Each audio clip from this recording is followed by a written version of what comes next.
Hello, Dulcimer Crossing friends. Welcome to today's Wednesday LiveStream. My name is Erin May. I am a collaborator with Dulcimer Crossing, and I get to do the live stream with you today.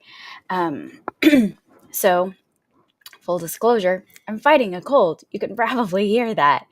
And so I decided to do something a little bit different. A lot of times when I do the live stream, I choose a technique to kind of focus in on and show you some strategies for the technique. And I didn't think that was going to work super well today. I've just been feeling like the news from the past week plus has been heavy. There's a lot to process, and I'm an internal processor, so I don't tend to use words to talk about what I'm thinking and feeling. But music has always been sort of an outlet for me. And sometimes that involves sitting and playing my instrument with a piece of music that I know and love already. But often that for me just involves picking up my dulcimer and letting my dulcimer make sounds. So I wanted to kind of walk you through some of the tools I have used over the years to help me get to that space. So I don't know about y'all, but if someone says to me, "Here's your instrument, play anything," I draw a blank. And now I have lots of songs memorized, and so I might just start playing a song that I have memorized if they say play anything. But if they say to me, play anything, but not a song you already know, just make sounds on your dulcimer, I kind of go into this freeze overwhelm mode. And so when my brain is feeling overwhelmed and I have too many choices on my instrument, it's just like overwhelm, and I sit there and stare at it. So what I have discovered over the years is that there are some tools I can use to kind of narrow the scope of what I'm trying to do and help me just get into that space of only making sounds. So I decided today what I'm going to do is walk you through some of my favorite exercises for that. And I'm going to set a timer for 3 minutes for each of them. So I'll give you the parameters. Some of them will be kind of mountain dulcimer specific, but there's always a way to extrapolate that out into another instrument. So take these tools and use them however they apply best to the instrument that you're sitting down with. So I'll set a timer for 3 minutes, and then I'm just going to do it. I'm going to improvise using those ideas and parameters. And it's really important that you hear this part. The goal of all of this is to let every sound come out without judgment about it. You see, you can't play a wrong note if there are no right or wrong notes, if it's not a song, if you're just making sounds. And so you'll start within the parameters. But if your hands move you outside of that and you start to play something that's not what you originally planned to play, go with it. Just play sounds. Some of them might make you giggle. Some of them might make you crinkle your nose and say, "Ugh, I didn't like that sound." Not liking the sound doesn't make it a wrong or bad sound, though. It just means like you want to pick different notes next time when you're improvising. So let all of the sounds happen and just see where they take you. So usually when I do these exercises with students, I mute my microphone. And so I just give the parameters and then there's silence. Since we're doing a live stream on Facebook, I am not going to do that. I'm going to keep my microphone turned on. But I actually encourage you, I'm going to have the prompt on the screen for you. So I would encourage you, if you've got an instrument in front of you, to turn off the sound and just let your own creativity flow and don't pay attention to mine. If you want to listen to it because you want to hear what it sounds like when I do this process, I'm inviting you into that space. But it's not all going to sound good, right? That's not the goal of this exercise. And so just let it be what it is. Okay, deal? All right. So let me switch a couple of.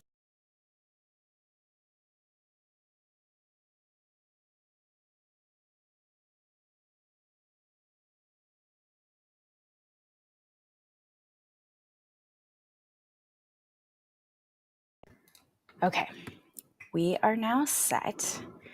And yeah, it's like brainstorming, finger storming. Exactly, Jim. Okay, so first parameter is to only play within a couple of fret spaces.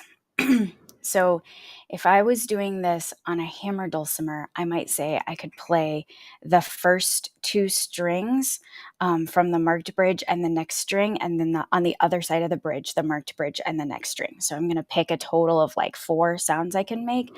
On the mountain dulcimer, what I'm going to do is just use frets 1 and 2. I'm also going to use open. So we'll do open 1 and 2. And you can use all of your strings if you want to, but don't go above that second fret is our beginning parameter. And I'm trying to get that prompt on the screen for you. All right. So here's frets 1 and 2. And I am getting my timer started. All right, here we go.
there's our timer.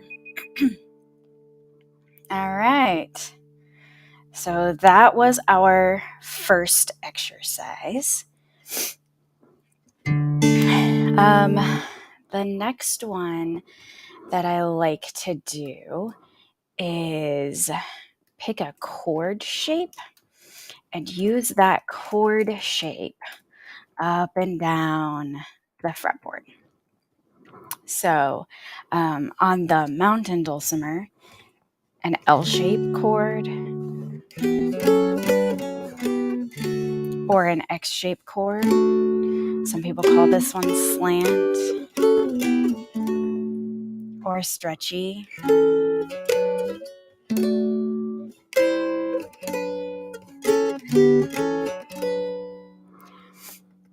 So you're going to pick a shape and you're going to use that shape to move around up and down the dulcimer.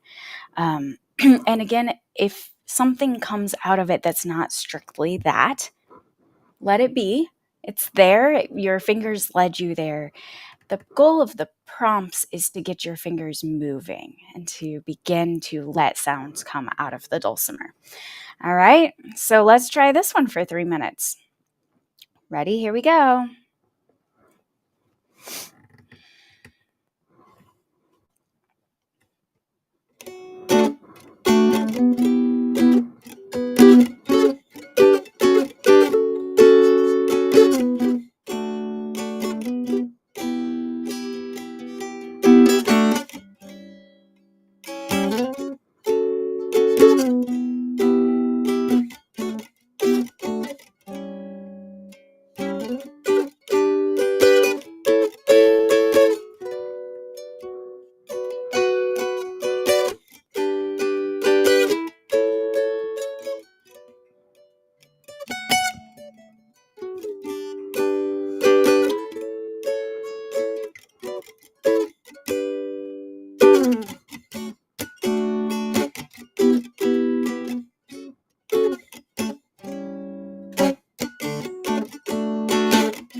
If Steve comes back and watches this, he'll be happy because I just ended on a 5/7 chord in the key. I left you hanging just a teeny tiny bit. Oh, goodness. All right. So using chord shapes, and on any instrument you can kind of take that strategy. On a hammer dulcimer, you could pick kind of an arpeggio pattern that you use and you move it around. So picking a shape like that you move around can be really useful. Another one that I do is I restrict myself to playing on only one string. So I play more like noter style. And sometimes I even get out a noter. I don't think that I have any of them sitting at my desk right at this moment because I've been teaching kids a lot this month, and my stack of noters is with my kids' dulcimers, I think. But this might translate for hammer dulcimer to playing only one note at a time with your hammer, so not doing any kind of chords where you hit with both hammers together. It might look like staying inside of one box and just not letting yourself kind of move outside of your single box. So again, the idea is to just kind of pick a space on your dulcimer and go with it. So I'm going to do about 3 minutes here with a noter style kind of playing. So only playing notes on the melody string.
And there's our timer. Sometimes I get into it and I kind of keep going, but I like having the timer because it helps me just focus only on you're just making sounds and you're just making sounds for 3 minutes. So whatever comes out is what comes out. And you may have noticed in there that there started to feel like bits and pieces of tunes, right? Because lots of tunes that we play exist in this like single scale space. And so when I feel myself starting to play a tune, a lot of times when I'm doing this kind of exercise for myself, I just go, well, the tune that popped into my head just now goes down next. So I'm just going to turn around and go up. Or the tune that just popped into my head when I played those notes goes a skip. So I'm going to go a step and just see what happens.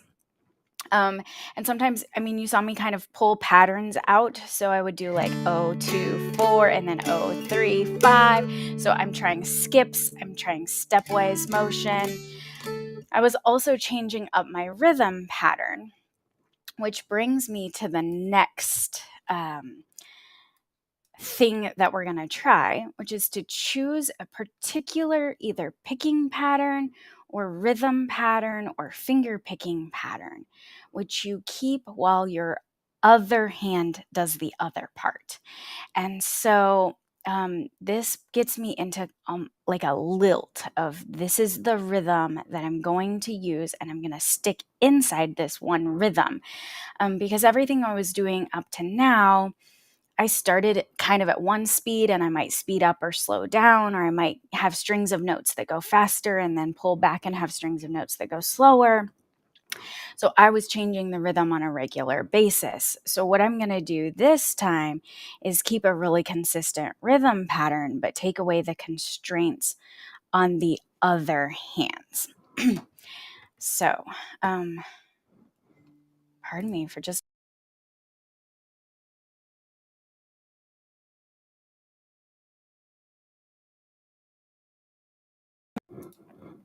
my nose just keeps running today. I think that's a good sign. I'm getting all the congestion out, but it is not particularly fun. All right, so we're going to pick a rhythm pattern. And I'm feeling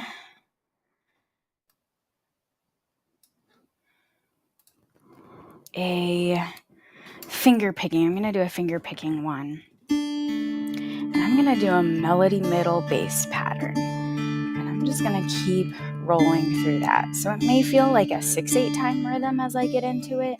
It may feel like 3/4 with a little syncopation in it. I can never be sure before I start, but I just kind of pick an idea to lean into. And I get my pattern going with my picking hand. You can do the same thing with a hammer dulcimer. Just decide on what your hammer stroke pattern is going to be and stick with the same rhythm. So maybe it's 8th, 8th, 8th. Maybe it's 8th, 8th. 1, 2, 3, 4, 5, 6. Maybe it's 1 and 2, 3 and 4.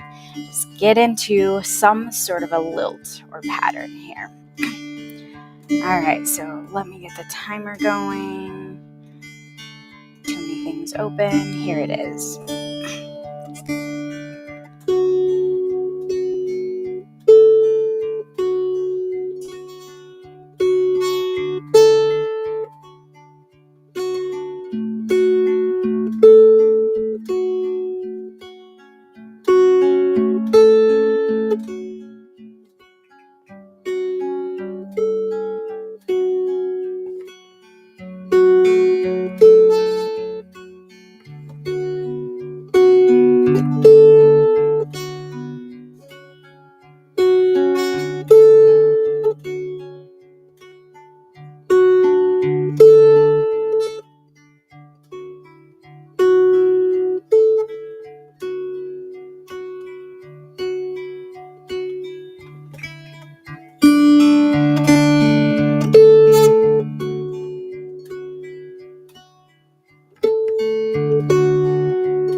never know how these things are going to turn out when I start them.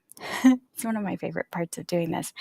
And it really helps me sometimes to just decide, okay, I've got 20 minutes and I'm going to break my 20 minutes down into 3-minute little segments, and I'm just going to make sounds on my dulcimer. Or I have 20 minutes and I'm going to practice a song for 15 of those minutes, but I'm going to take the first 3 minutes at the beginning and the last 2 minutes at the end of my practice time to just make sounds too. There's something therapeutic, calming, releasing about it. I remember years and years ago, I opened a Dove chocolate, and inside the Dove chocolates, there's these little quotes. And one of the Dove chocolate quotes is, "Music touches feelings that words cannot."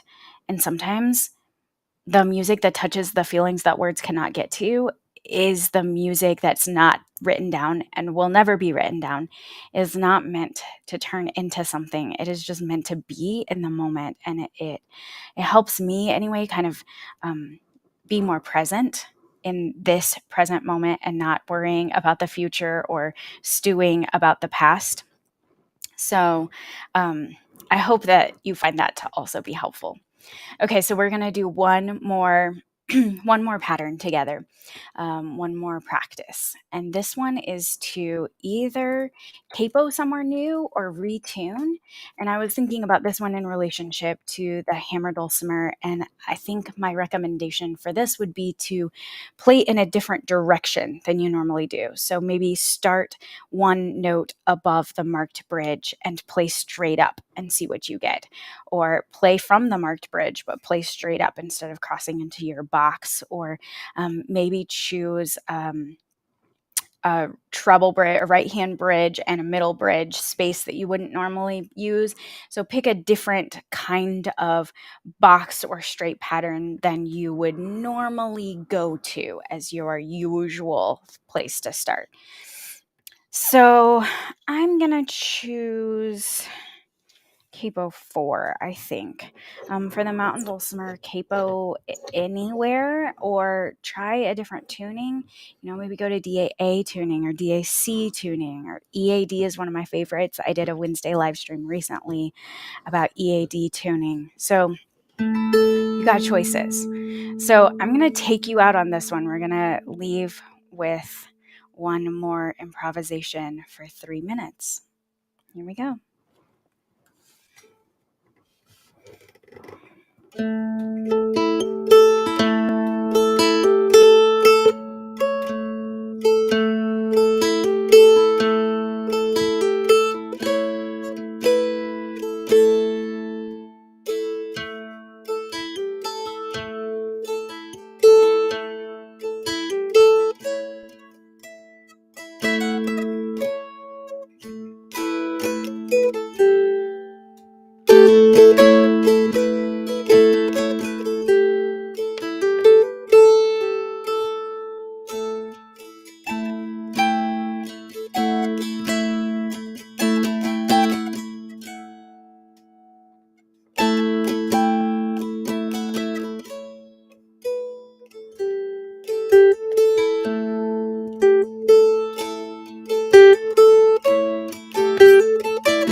Thank you, friends.